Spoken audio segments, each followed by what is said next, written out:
It's the Earnhardt Docuseries, and this may be the greatest tribute NASCAR has ever seen.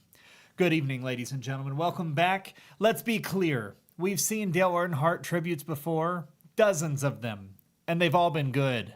Some great, but this might be the greatest.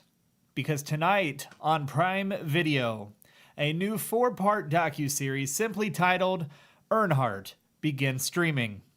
It's emotional, raw, deeply personal, and it's a look at one of the most iconic figures in the history of American motorsport. And not just from behind the wheel, but behind the curtain.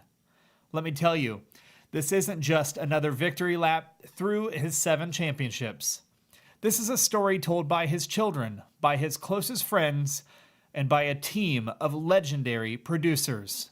Just moments before I was here in the studio, I was enjoying a few moments of the show. The producers Ron Howard, Brian Grazier, and the crew behind The Last Dance, and they call me Magic. So yeah, they brought backup. Now, for those of you under 30, Dale Earnhardt might seem more myth than man. You know the nickname, the Intimidator.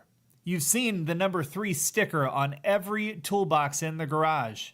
You've heard how he dominated in the 80s and 90s, how he matched Richard Petty with 7 titles, how he drove that black Chevrolet like it was an extension of his soul. But what this series does, for the first time, is strip away the legend just enough to show the father, the brother, the friend, and yeah, even the flawed man behind the fire suit.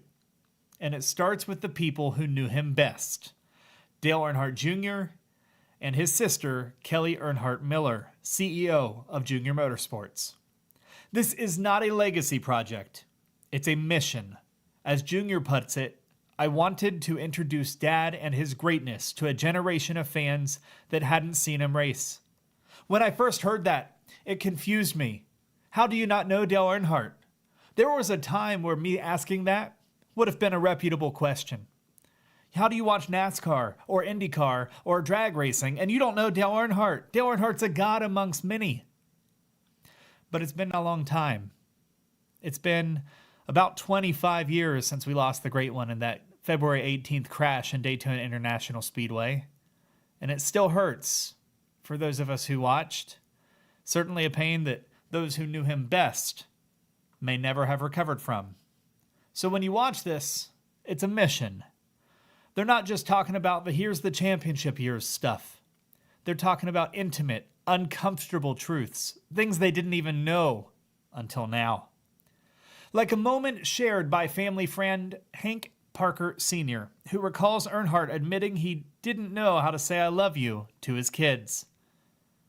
The guy who stared down competitors at 200 miles an hour couldn't bring himself to tell his own kids he loved them.